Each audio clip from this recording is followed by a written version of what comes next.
kalingap, nagbabayad po si tata ng kuryente. At sabi nga po namin ay drive-thru po ito. Pero bumaba siya. Sabi po namin, huwag kang bumaba. Kasi nga drive-thru naman to. Ayun, bumaba pa rin po siya mga kalingap. Ano ba nangyayari sa mo?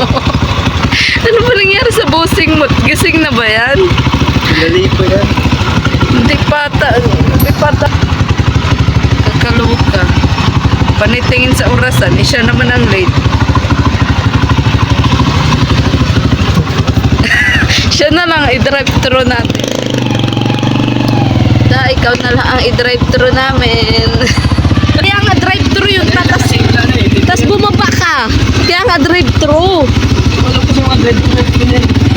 Akala mo Jollibee lang may drive-thru? Bayad ang ilaw, may drive-thru na. Si Kuya Baljan din magbayad. For today's vlog nga po mga kalingap, ayan, ay kasama po natin si Kalingap Tata at ang aking asawa dahil bibilhan niya daw po ng damit si Nanay Josie. Ayan. Siyempre nga po, ando pa sila, Kalingap Tata at yung asawa ko at ako bumili din po ako para sa anak ko t-shirt at short sa halagang 20 pesos po. Ayan, sa halagang 20 pesos ang isa, nakabili po tayo. Ayan. Ako na po magbigay. Magkano to tayo? 800. 800? O sige. Ta, sukli mo ta. Ha? Ako dito. Tingin po ako guys. Tapos na nga po kaming mamili.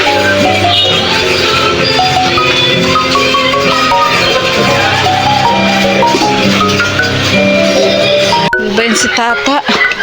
Aray ko. Yeah, may bago na po siyang lalagyan ng kape. Ang makapiling ka sa araw-araw. Charot. Po mga kalingap, ayan dito po kami sa provincial at sinaman nga po namin si Nanay Josie ni Kalingap Tata at ngayon nga po bibila ko po ng pagkain si Nanay Josie mga kalingap. Yun nga po mga kalingap, ayan bibilang ko po ng makakain po yung kapatid po ni Nanay Josie at si Nanay Josie. Kasi na-confine po si Nanay Josie kami po ang kami po ang napasugod ni Kalingap Tata dito po sa provincial. Anong oras na po? Hindi pa hindi pa kumakain. Kaya yun po, tulungan po muna natin si nanay.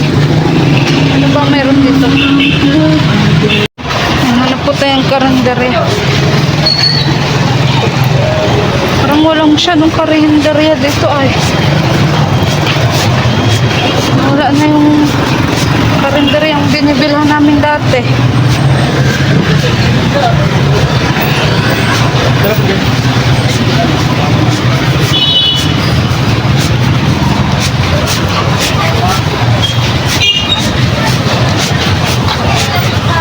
Nandito na lang po.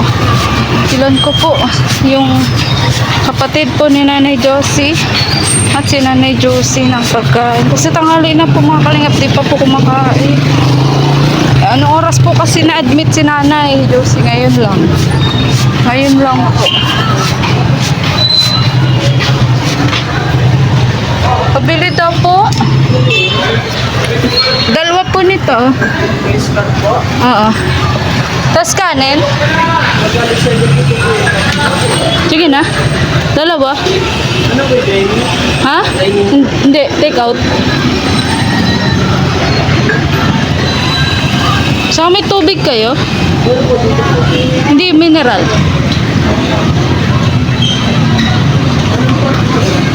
Ha? Kahit talin? Ito na lang. Yan. Tapos yung isa. Dalawa.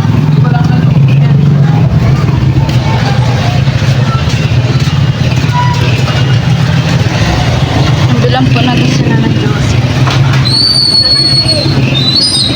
Huwag na palang mineral. Yan lang. Kasi malaki ang bilhin ko. Malaki na lang bilhin natin na mineral. Mga kalina.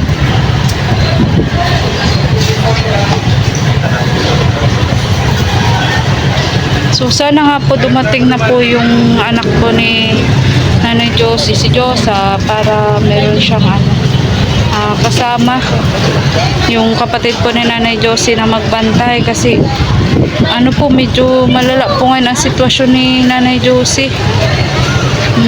Hindi po siya gaano umiimig.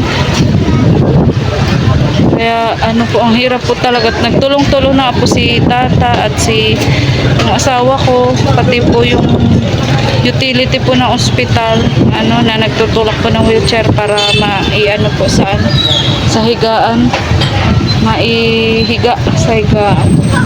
So ako naman po, di ko naman po pwedeng i-vlog yun. So ganito lang po yung pwede nating i-vlog.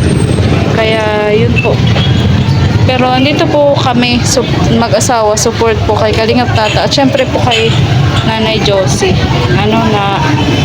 Yun po, makatulong po kay Nanay Josie sa abot po na aming makakaya.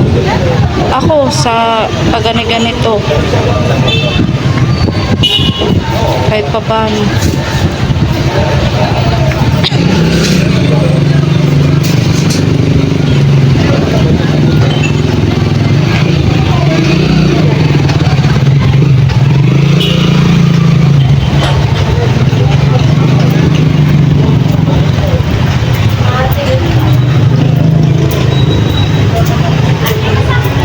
So wala po kasing mahanap na ibang pagkain. Kaya ito na lang po. Wala nang ibang karinderya dito ay. Doon ganun din. Wala rin naman. Galing ako doon. So ito po yung ating nahanap na mas mabilis-bilis.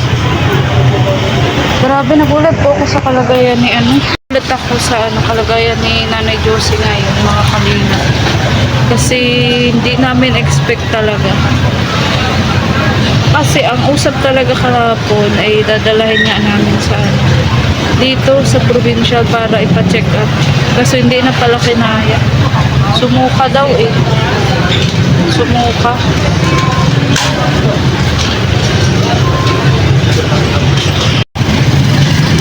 Ate, pwede magtanong, kailan kayo magkakalumpia? Mga anong oras ko para mga alas 6? Sige po, thank you po. Ito na po. Pinila na po natin ang ng makakain si nanay. At naisipan ko pong bila na rin po sila ng tubig. Yung mineral, yung medyo malaki-laki. Mga kalingap. Medyo malaki-laki. Laki po yung tubig na medyo malaki-laki. Kaso ito lang ang available. Magkano kaya to?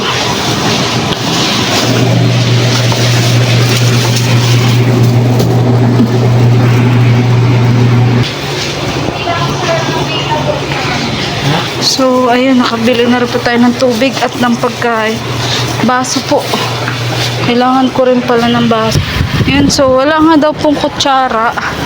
Kaya, binigyan po tayo ng gloves. Ayan, gloves po. Binigyan tayo ng gloves. At bibili rin tayo ng baso. Dito try natin makabili ng baso. Mga kalingap. Kaya pwede makabili ng baso, dalawa lang. Boss lang po, sir. Yun nga, nakabili na nga po ako ng pagkain po ng kapatid ni Nanay Josie, tubig at baso. Ayan. Kasi wala po talagang kadala-dala si nanay na kahit na At babalik po ako dun sa hospital. At yun nga lang po Ta! Ayun po si Tata. Dapat masundan ko po si Tata. Para ayun. Wait lang. Wala yung number ko eh. Mag-abono daw po ako ng 150. May bayad pala yung pag nawala. Ang hirap nga po magbitbit. Pero okay lang yan. Mas mahirap po yung magkasakit na wala pong karamay. Ta!